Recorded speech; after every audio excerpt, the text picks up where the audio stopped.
EA Sports, within the game.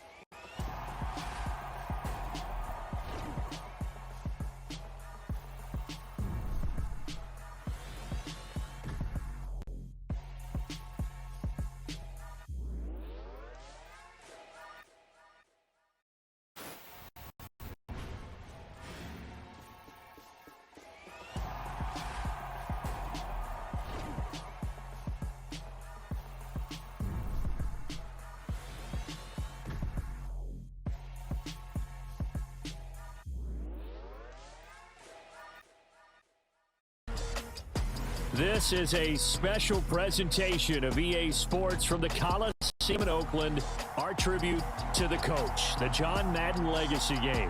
I'm Brandon Gaudin here to take you through the proceedings, and coming up, we're going to tell the story of a man who was truly larger than life and whose impact on the sport of football, certainly it's going to live on for decades and decades to come.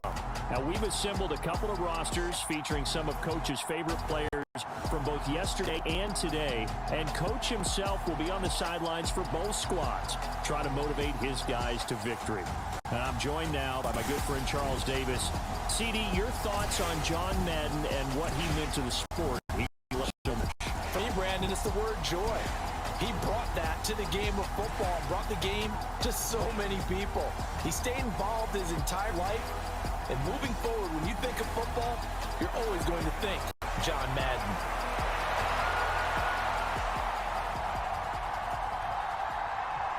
The Coliseum back to its original 70s glory. What a scene in the East Bay, and we're underway in the John Madden Legacy game. And they'll start this drive just across the 30. Pretty nice work on the return. So it's the NFC Stars who will get the ball first. And Charles, as we alluded to, we've got a different era of coach on each sideline. So the man coaching this NFC squad, we'll call him Young John Madden. This is a coach who was trying to establish a foothold in the NFL and on the cusp of doing it very successfully. Yeah, you think back to that period, those early days as the coach of the Raiders, the late 60s in the AFL and then in the NFL in the early 70s. Coach was a guy who was ahead of his time. The Raiders were one of the first teams to have mini camps, one of the first to film practice, because he wanted to practice coaching as much as he could. And his teams, they were successful right from the start of his head coaching tenure.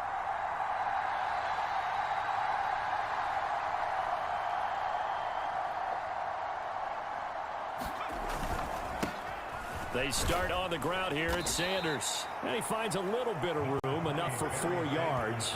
It'll be second down. So as we mentioned at the top, let's take you through the life of John Madden. And you know, it's very fitting that we're here back in the Bay Area, not just because John's so associated with Raider football, but also because this was where he spent his formative years. Yeah, he grew up over in Daly City with his buddy John Robinson, who would also become an NFL head coach. And he played his high school ball at Jefferson High, eventually wound up playing tackle at the University of Oregon, and later Cal Poly San Luis Obispo. Played well enough that in 1958, he was a 21st round draft pick of the Philadelphia Eagles. That's right, the draft had 30 rounds then. And he brings this up to the 46, good enough for the first. But Charles, you mentioned Coach was a 21st round draft pick back in 1958. It was the Philadelphia Eagles who selected him. But unfortunately for John, knee problems, they just continued to dog him. He was hurt in his first training camp, actually never saw the field as a player in the NFL. But it was still during his time with the Eagles, you and I were talking about this before going on air, that you could start to see the light bulb going on for what his career path might entail. And it went on in a big way, didn't it? Because while he was rehabbing his knee, he started to spend a lot of time breaking down film with the Eagles, with quarterback Norm Van Brocklin, the future Hall of Famer and future head coach in the NFL. Remember, Norm Van Brocklin coached with the Falcons, he coached with the Vikings. And it was there during that time, I think Coach Madden realized his love of football and love for teaching, combining all that together, and that meant being a football coach. So in 1960, began his coaching career at a small college south of San Luis Obispo called Allen Hancock. and then later at San Diego State University under another legendary coach, the guy who could throw it around pretty well, Don Coryell. Wisnowski on to punt as he sends this one away. We'll call that a punt of 38 yards officially. And the AFC will take over 1st and 10. So, Charles, as mentioned, we've got another Coach Madden over here on the AFC sideline. Of course, his Raiders, members of the AFC West. So this is a conference he battled in for his entire career. And you think about the landscape of the NFL as he was getting into the back half of his tenure. It was a golden era for coaches. You had Don Shula, Tom Landry, Chuck Noll, Bud Grant. But it was John Madden who had the best winning percentage of them all, CD. 759, the best ever. Brandon, it's hard to believe he could be so successful in a conference with all those great teams. The Steelers won 4 Super Bowls. The Dolphins won 2 and were a mainstay in the playoffs. The Colts were tough. The Broncos came on late and went to a Super Bowl themselves. But against Hall of Fame coaches, John Madden's record, 36, 16, and 2. That's pretty incredible. His Raiders were a factor each and every year.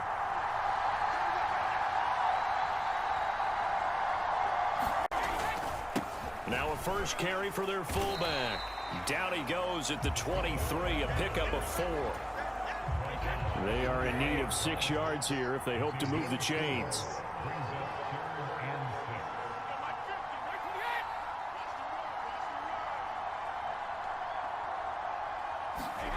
Throwing is Brady on 3rd down. And he cannot get rid of it. The NFC getting in there for the sack. That's the Hall of Famer Lawrence Taylor doing what he does best. It always helps for a visiting team to come in and set the tone on defense. In fact, when we talked with them prior to the game, they said they wanted this home crowd to feel like they had to hide their valuables when they were in town. Well, the home crowd quiet now early. See if their offense can take over and get some points on the board.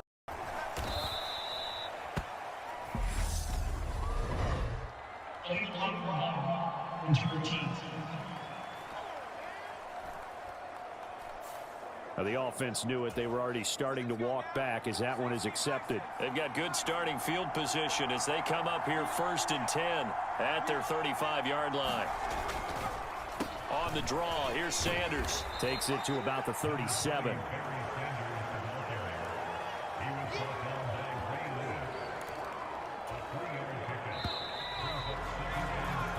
So we're through one at the Coliseum in Oakland. 0-0 our score. This is the John Madden Legacy game on EA Sports. This a 2nd and 7 from the 37. Throwing is far. Can't get away, and he's taken down. In for the sack, Myles Garrett. Even for a guy who many believe has become the standard in the league, Myles Garrett's 2021 was special. 16 sacks set a team record and were 3rd in the NFL, and he made first-team All-Pro to the surprise of no one. Yeah, this pass broken up.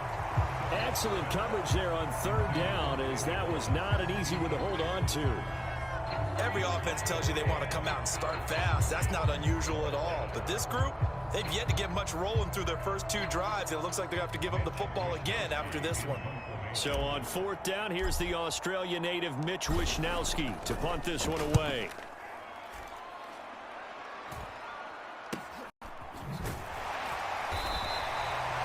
So possession goes over here on the punt. And it will be 1st and 10 as they take over. Now the AFC making their way out, and it's one of Coach's favorites, another local guy, Tom Brady, who will be at the controls. And boy, Coach always admired the way number 12 could run an offense, and especially his ability to stay calm under pressure. Tom Brady is a guy who's always looking downfield. He never looks at the rush. He hangs in the pocket, and he makes a throw. He's a cool guy. He's a tough guy. Let me tell you, there's no one calmer in the pocket than Tom Brady. And I know that Coach has a great appreciation for Tom Brady, who turned 45 back on August 3rd, because Coach coached a guy like him in George Blanda, who played a long time in the NFL. In this game, it features legends and active players. Tom Brady qualifies as both. Oh, he can't get away, and Brady will go down. Jack Youngblood. He's the one that got home and takes him down for a loss of 9. And not an easy spot here. They'll be in search of 13 yards to try to pick up the first. Oh, the pressure too great, and he goes down once more. Michael Strahan. He's the one to get him this time, and back-to-back sacks brings up 4th down.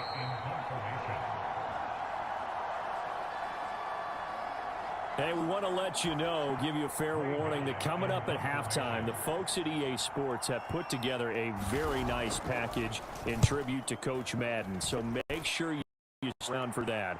Again, coming up at halftime. 21 yards. Well done on the return. And the NFC is going to have a short field as they take over 1st and 10. The NFC offense coming out here. And you know, Charles, Coach Madden always said that if he had one drive to win a game and he had to pick a quarterback, he would pick Kenny Stabler. But I think if you asked him to omit any of his Raiders players, there's a good chance the guy he'd select would be Brett Favre. Brett Favre is always smiling. He's always laughing. He's always talking to someone. He remembers that it's a game. And if it's a game, you should have fun. And, Brandon, that always reminds me of a great movie line where one of the players was telling a coach, every time I say it's a game, you say it's a business. And every time I say it's a business, you say it's a game. With Coach, it was always a game. To throw is Favre. He'll get this complete to Cooper Kupp. And they're able to work this to the 25 before it's all said and done. Charles, you know, it was in the early 1960s that a young John Madden made the acquaintance of the owner of the Oakland Raiders, one Al Davis, of course. And the two, they really bonded, would become one of the best owner-coach duos in NFL history. And to take it a step further, Al Davis became someone who John referred to as his best friend. Yeah, 1967, Brandon. Al Davis hired Coach Madden to be a linebackers coach. Remember, this was still the AFL at that point. We had not merged totally with the NFL. And Coach Madden, he paid dividends almost immediately. Helped the Raiders win the AFL title in 1968. And that meant a date with the Green Bay Packers in what was now known as Super Bowl II. But by 1969, at the age of 32, just 32, Brandon, John Madden assumed the mantle of head coach of the Oakland Raiders. And what a ride he, the Raiders, and the NFL were about to go on. They'll try and run for it with Sanders. And brought down, but not before they get it inside the 10 to the 7. Now the NFC going to call the first of their 3 timeouts as they stop it here with just under 40 ticks to go in this first half. Here we go now on 1st and goal.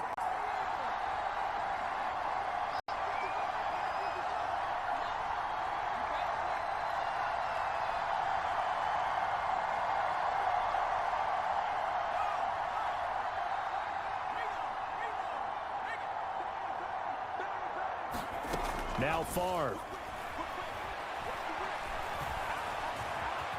And he is in. Touchdown NFC. Brett Favre taking it in from 7 yards away. And the NFC is in for 6. And that touchdown gives them a touchdown lead before they attempt the extra point. What a great way to end the half. Yeah, great job to put themselves in front. And now, see on the sideline, special teams defense scrambling, saying we want to preserve this for the final moments of this second quarter.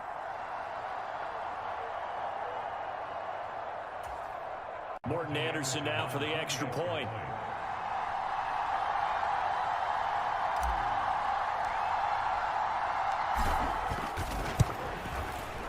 His kick is good, and the NFC goes up 7-0. A drive that time of 6 plays. And in the end, it's capped off by a 7-yard run.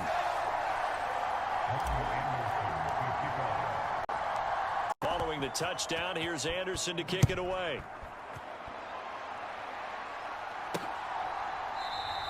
No run back here for Hall, and this will come out to the 25. The AFC offense heading back out. You know, Charles, Coach really loved to utilize his tight ends in the passing game. You think about Dave Casper, Hall of Famer for those great Raider teams. And I think he saw a lot of Dave Casper in an all-Madden staple, Tony Gonzalez. Tony Gonzalez is the type of tight end I think everyone's looking for. He's a guy that can make some big plays from that tight end position. Let me tell you, you better make sure you have him accounted for on every play. And that's exactly right, because Dave Casper, he could shred defenses down the middle of the field. And that's exactly what Tony Gonzalez did in his entire career. A 14-time Pro Bowl selection. Only Tom Brady has more. There are 6 guys in the 15,000-yard receiving club. He's the only tight end in there. Tony Gonzalez, every snap you had to know where he was because he could make plays short, medium, and long, and often put the ball in the end zone. Coming up in the second half, we'll run through John's post-coaching triumphs. But for now, we present a special tribute to the man of the hour, narrated by the Raiders' own Trey Mosley.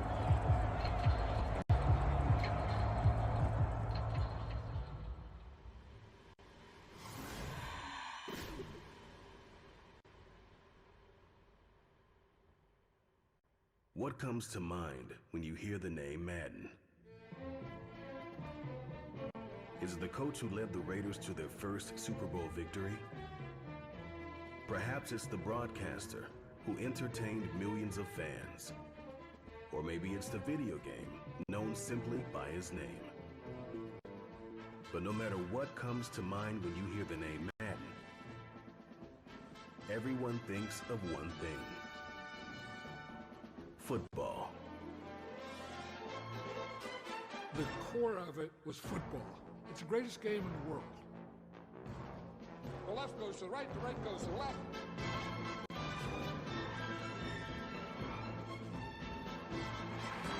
Madden is on the field. He wants to know if it's real.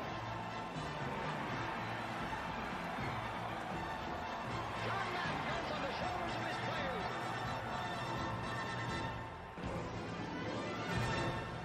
In my mind, John Madden is the most important figure in the history of professional football.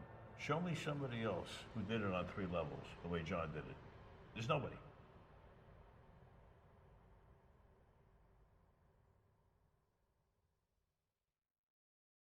Boy, Charles, yeah, that is really well done. Coach was something else, wasn't he? I'm reminded what Al Davis said when he was inducted coach of the Pro Football Hall of Fame, Brandon. He loved the game. He loved his team. He loved the Raiders. He loved this league. And you can see it with everything he does. No doubt. But it's quite possible, though, that now he would say, hey, enough of that. Let's play some football. The second half forthcoming from Oakland. The offense for the AFC set to go now. Well, Charles, we saw a pretty entertaining first half, close ball game. Remember there toward the end of the second quarter, the opposition scored to take the lead. Now we'll see if these guys can get a score of their own to regain that lead. Yeah, they want to have that type of a response, don't they? Because they want to find a way to take control of this ball game one more time. Gauntlet's been thrown down. They want to see if they're ready to answer it. They run the draw play. Allen. Absolutely nobody fooled there. He's going nowhere fast as he's stopped behind the line of scrimmage. So now, Charles, to pick up the story we've been telling, John Madden at 42, he just completed a 10-year stint as the coach of the Raiders. He wants to step away a bit from the grind of coaching, but he doesn't want to step away from the game of football. So he ends up signing on with CBS in 1979 to try his hand at broadcasting. And much like his coaching career, he was pretty much an instant success. Partner, he really connected with the people right from the start, and people may not remember, he wasn't even on the #1 team in the beginning. He worked his way up. But the same things that made him a great coach made him a great broadcaster. The ability to show the big picture, yet break it down into the details. That's what he did with his teams. That's what he did with the people. That way, he was simple to understand, yet insightful for viewers. And he did with that big personality that he had, one that connected with everyone. So for Coach Madden, Charles, by 1981, his broadcasting career is really taking off. He's elevated to the network's #1 booth that calls all the big matchups He gets the plum assignment of calling Super Bowl 16, 49ers and Bengals, and he's teamed up with Pat Summerall. And that pairing ultimately would go on to be one of the most influential in sports broadcasting history. Influential not just in us listening to them. Remember, they went on to call 8 Super Bowls together, but how they put together kind of the template that all of us broadcasters follow now. Sitting down with the head coaches and the quarterbacks and the stars of each team before a ball game to get extra information. And the way that those two paired together, Pat Summerall, short, concise, to the point, and turned it over to Coach Madden to fill in all the big details. And he's going to take this ahead for right around 3 yards, but no more than that. Second down. As you mentioned, CD, talking about John Madden, the broadcaster, he called 8 Super Bowls with Pat Summerall, 3 more without Michaels later in his career. He spent nearly 3 decades in the booth all told. And not only was he beloved for his mannerisms, we know that, but he was an innovator as well. Yeah, Brandon, you're talking about things like the telestrator, which totally became identified with him. And now it's a staple for all analysts to have in the booth. And then you think about things like turducken on Thanksgiving, when you use words like boom and pow. He helped create the old Madden team. He was a very popular commercial pitch man. And even the Madden Cruiser was unique, and you had to be someone to get a ride on it, too. And he is going to lose yardage here. A 3-yard loss. 4th down now. This defense is just flat getting after it. They have not given up much of anything in the run game. Case in point right there.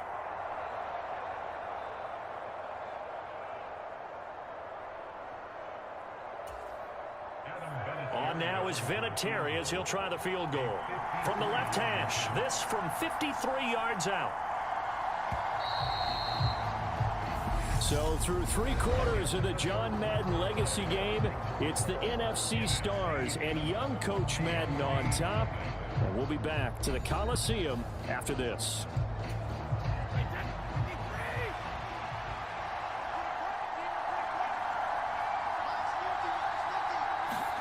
Now Brady got to have this one.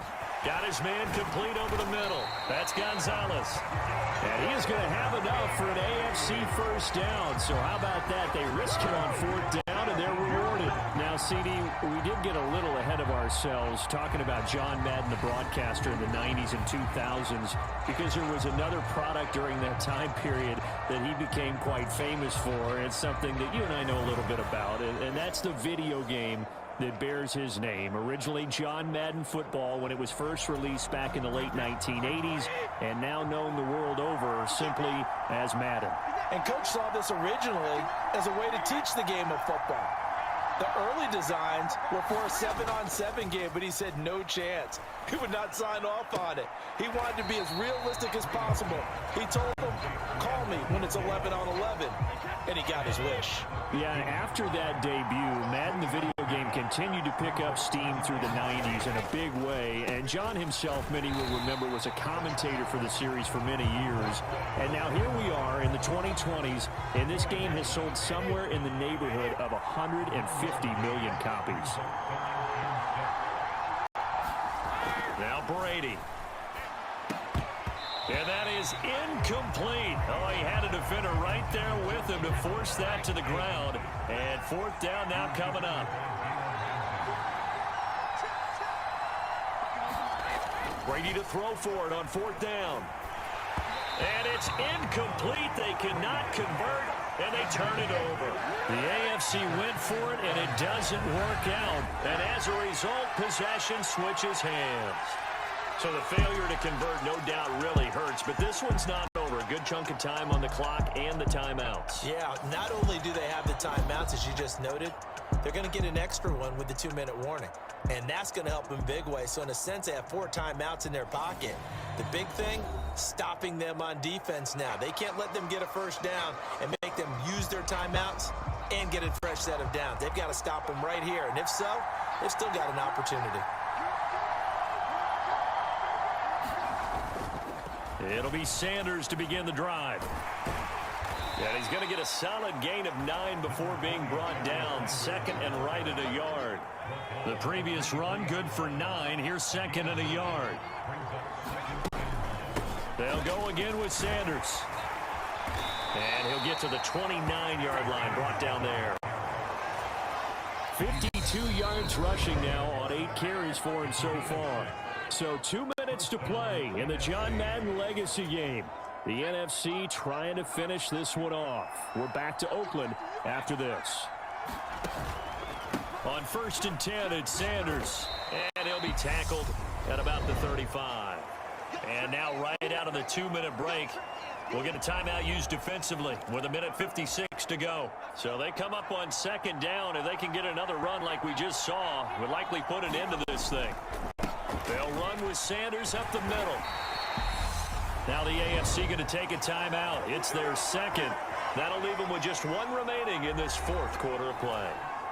And not totally home free yet, but it's looking good as they come up 1st and 10. Sanders here as they run out of the gun. And he'll take this ahead for about 4. 2nd down coming up. Now the defense will burn their 3rd and final timeout as they'll talk things over prior to this upcoming 2nd down play. Up the middle they go with Sanders. Give him 4 on the carry, and it'll make this a 3rd and about 2.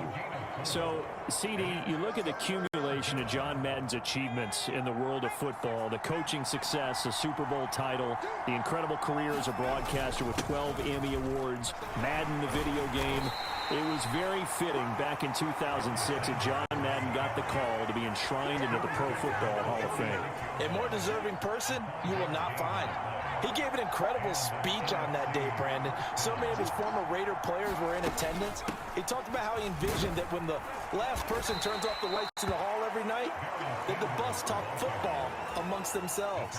And what a discussion that might be.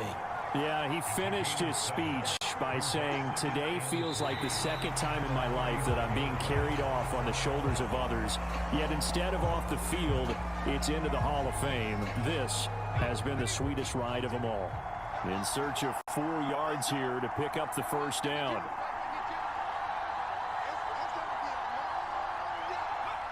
Victory very much in sight now as they'll take a knee.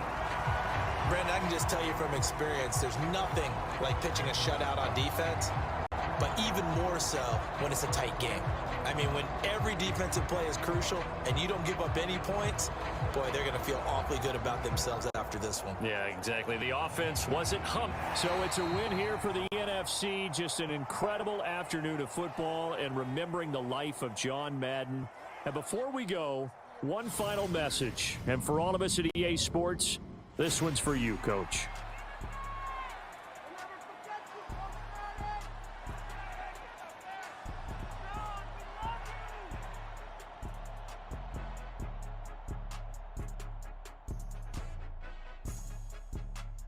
I just say this, I thank you all very much. This has been the sweetest ride of them all.